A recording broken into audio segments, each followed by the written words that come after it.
So, my first experience of the Libre perfumes was actually Rive's Destinee, which I have in this little tiny bottle. I think this is a 20ml. For some reason, the other Rives tend to come in 30mls, but this one is a 20ml. It's just this little bottle here.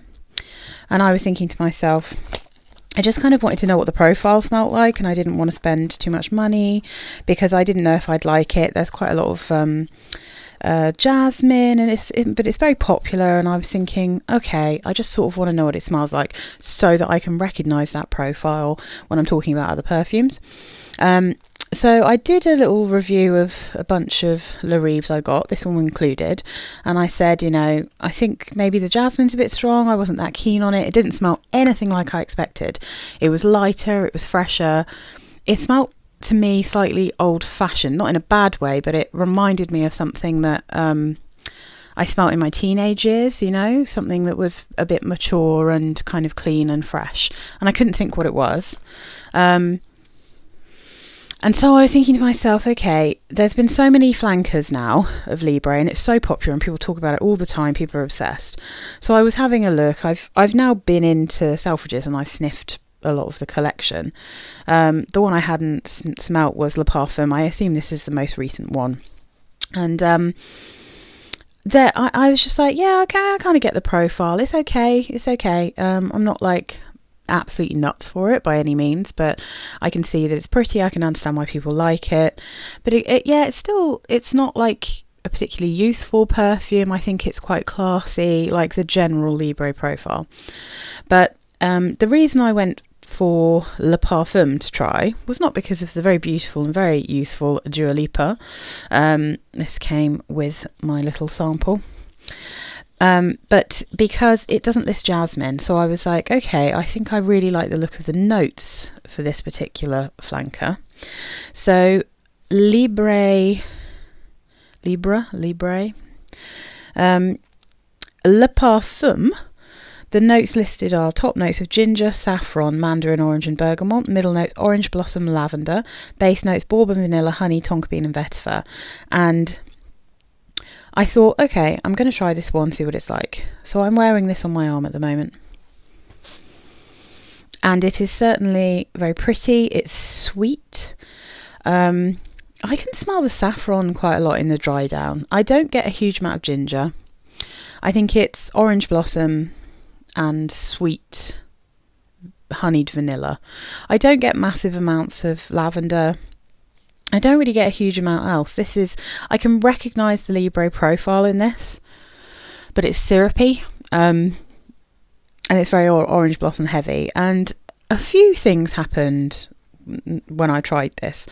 Firstly, I got this kind of vision of my desk when I was a young teenager with a beautiful bottle in the shape of a corseted female body. And I was like, okay. So that's what I was originally thinking about when I smelt this one, Destinee by Rive.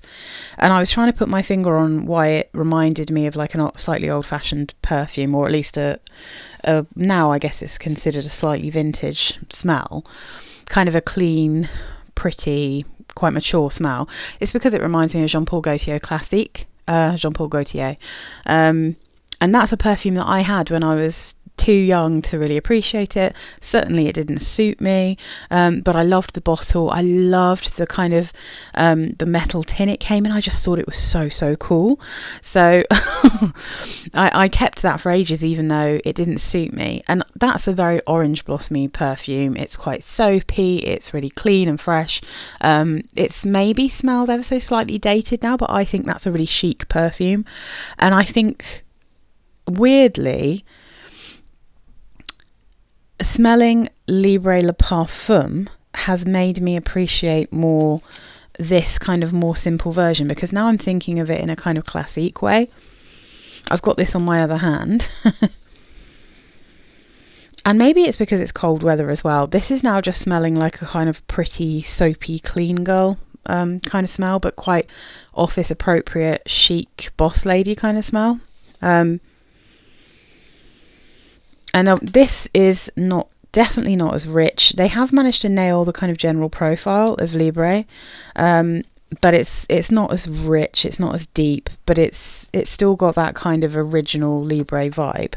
And I think the first time I smelt it, I was just really surprised, because I kind of felt like it just didn't smell like I was expecting. What I expected from Libre was a sweet, vanilla-y lavender perfume, because people were often talking about the vanilla in it, and everyone was complaining about it being not enough lavender or too much lavender. And I don't get a huge amount of lavender with any of the Libres. I don't think they're massively strong in the lavender, and I think they might lean a bit more masculine if they were. Certainly this Le Parfum isn't massively lavender heavy, I don't think. But weirdly, I find this one ever so slightly sickly for some reason. I'm not sure why. I mean, maybe it's just because it is so sweet. In the votes, the top votes are for vanilla and honey. So I think maybe the combination of those. So it literally goes vanilla, honey, orange blossom, then tonka bean. And obviously 3 of those are very, very sweet, and orange blossom can be very soapy floral. So I think all the combination of that is making this one ever so slightly uncomfortable on me. And I definitely get a bit of that saffron coming through. But it's very pretty. I absolutely think this is very pretty. This is a lovely perfume. And on my other hand, I've got Destinee.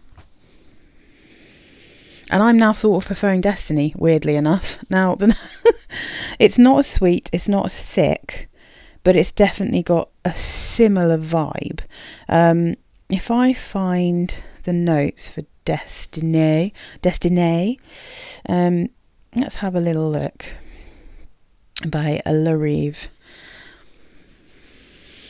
Yeah, it's very soapy, but I think now that I know that about the kind of general Libre smell, I find it easy to deal with. And although I do get a bit of jasmine, I'm getting far more orange blossom than jasmine. So the notes in Destinee are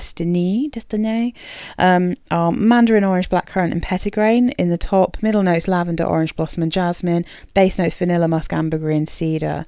And I think maybe I'll just hang on to Destinee, because it's only a little 20ml bottle, and it is quite in this cold weather. So currently there's still snow on the ground outside, because it's been the coldest week that I've known in ages. We've been down to like -6 this week. It snowed on Sunday night, the snow, and it just hasn't melted at all. It's been that cold the whole time. It's basically just frozen. So when I originally tried Destinee, I wasn't keen on it, but it was much warmer weather. So maybe this is just one that I like in colder weather, and it's like a nice, clean, slightly floral, slightly sweet smell. I think that's really nice. But the weirder thing that happened is that there's something about wearing this one that reminded me of this beast, Rive Fleur de Femme. And I don't think that's necessarily because they smell the same. They don't smell the same. They have a different profile. But there is a similarity here when you first spray them, I think. And let me just smell.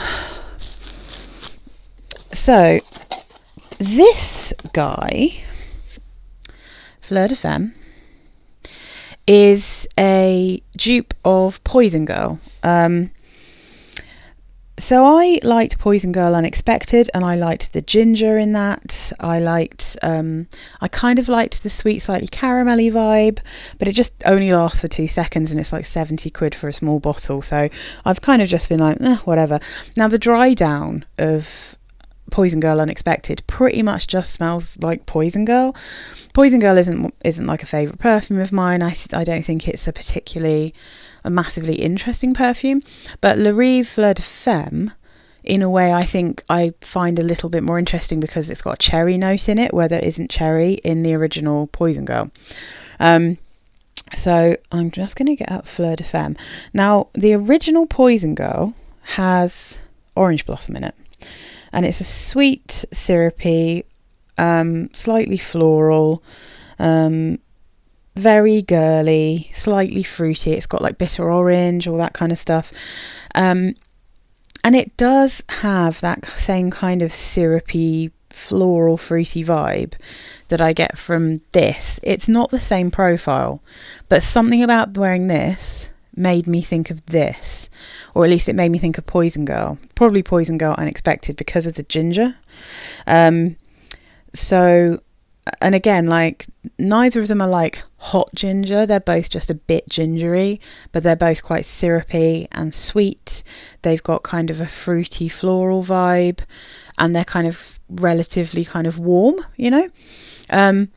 So again, like, weirdly, trying this one and not being absolutely mad for it, kind of in terms of me wearing it, has made me think of this one. And then when I tried this one today in very cold weather, I've really enjoyed it in a way that I didn't massively enjoy it before. So now I'm thinking it's kind of pretty. But weirdly, they're totally different notes. So in Rive, Fleur, Femme, they've got top notes of almond, sour cherry, bitter orange and peach. Middle notes sandalwood, jasmine, neroli, patchouli, rose and cedar. Base notes vanilla, tonka bean and musk.